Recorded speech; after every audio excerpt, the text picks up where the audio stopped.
안녕하세요. 동남아 유목민 케이스입니다. 요즘 방콕 하늘은 정말 미친 것 같습니다. 눈이 쉴 정도로 깨끗하고 맑아서 덕분에 오지게 덥기도 하고요. 마치 태양광선이 필터링 없이 바로 쏟아지는 그런 느낌입니다. 근데 이런 날씨를 보고 있자면 바이크를 타고 어디든 떠나고 싶은 충동을 참 많이 느낍니다. 혹자는 그 위험한 걸 왜 타냐고 묻기도 하시는데, 바이크를 타는 사람들이 그 위험을 감수하고서라도 바이크를 고집하는 데는 그만한 이유가 있는 것 같습니다.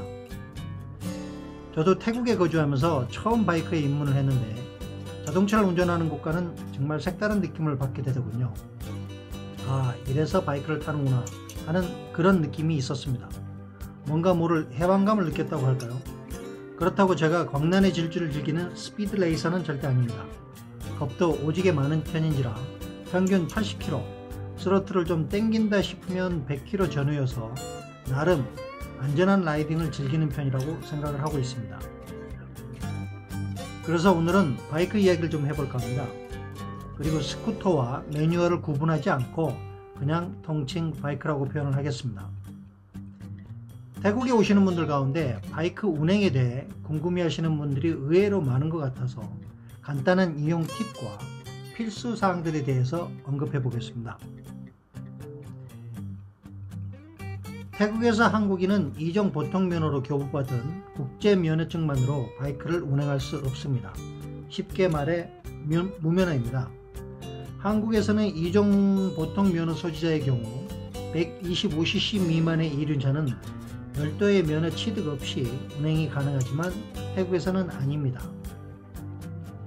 태국에서는 태국인, 외국인 그 누구를 막론하고 자동차 면허증과는 별개로 바이크 면허증을 발급받아야만 운행할 수 있습니다. 가끔 국제면허증으로 가능하지 않냐고 물어보시는데, 한국인 대부분이 소지하고 있는 이종 보통으로 교부받는 국제면허증 뒷면에 보시면 이륜차 허용에 도장이 찍혀 있지 않기 때문에 무면허로 간주가 됩니다. 따라서 태국에 단기로 여행 오셔서 바이크를 이용하자 할 경우에는 한국에서 국제면허증 교부 시에 이륜차 허용에 대한 도장을 받아 오셔야 합니다. 반면에 태국 내 장기 체류의 경우엔 태국 면허증으로 교부를 받아야 하는데 생각보다 간단한 편입니다. 단 워크퍼밋, 은퇴비자 또는 태국 배우자와의 결혼비자 같은 것을 소지한 경우에만 해당이 됩니다. 방콕에 있는 대사관에 가셔서 우선 재외국민 신고를 하셔야 되는데, 이 신고를 하지 않으면 향후에라도 필요한 서류를 신청할 수가 없습니다. 우선 태국 바이크 면허 신청 시 필요한 서류는 아주 간단합니다. 우선 본인 여권이 있어야 되고요. 건강 확인서, 이거는 동네 클리닉 어디서든 발급이 가능합니다. 그리고 거주지 증명서, 운전면허 확인증, 그리고 교부비용 105ባት, 이게 전부입니다. 이 중에서 대사관에서 교부받는 서류가 거주지 확인서와 면허 확인증인데, 거주지 확인서는 관할 이민국에서도 신청은 가능하지만 한국 대사관에서는 37바트면 되는데 태국 이민국에서는 500바트나 달라고 합니다. 무슨 금가루 묻혀주는 대단한 서류도 아닌데 500바트나 달라고 하는지 도통 이해를 할 수 없더군요. 그리고 이민국 사무소보다 조금씩 다르긴 하지만 대기 시간도 오래 걸리는지라 이왕이면 대사관에서 받는 게 두루두루 경제적이고 편리한 것 같습니다. 이렇게 준비한 서류를 갖고 교통국으로 가면 되는데, 방콕에는 총 5개 지역의 교통국이 있어서 인근 가까운 곳으로 가서 신청을 하면 아주 기본적인 생명검사, 돌발에 대한 반응검사, 신호등 인지 반응검사, 그리고 원근감 검사 등을 간략하게 진행하고 1시간짜리 시청각 교육을 받으면 곧바로 사진을 찍어 면허증을 당일 교부받을 수 있습니다. 태국 바이크 면허증은 한국처럼 배기량을 규정하고 있지 않아서 면허증만 교부를 받으면 본인 능력과 안전을 고려한 기종을 선택하시면 됩니다. 참고로 요즘엔 코로나 시국이라서 모든 관공서 업무가 생각 이상으로 더딥니다. 따라서 감안하셔야 하고요.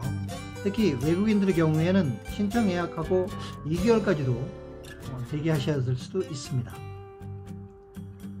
그렇게 해서 면허증을 받으시면 본인 여건이나 사용 목적 등에 따라서 렌트나 구입을 하시면 되는데, 자기에게 맞는 기종을 좀 비교적 꼼꼼하게 알고자 하는 경우엔 다양한 기종을 렌트해서 비교해 보면서 찾아보는 것도 방법 중 하나가 될 것 같습니다. 참고로 전 혼다 포르자 350 신형을 구입해서 이용 중인데 전문가 수준의 경험이나 지식이 없다 보니까 잘 몰라서인지 아직까지는 별 문제 없이 불만 없이 타고 있습니다.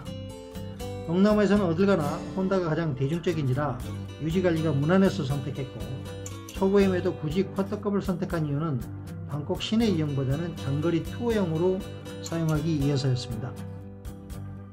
코로나 시국이라 아직까지 여기저기 마음껏 다니고 있지는 못하지만 방콕 콘도에서 라용 지역에 있는 집까지 약 120km 정도 거리인데 일주일에 한 번씩 나름 즐기면서 다니고 있습니다.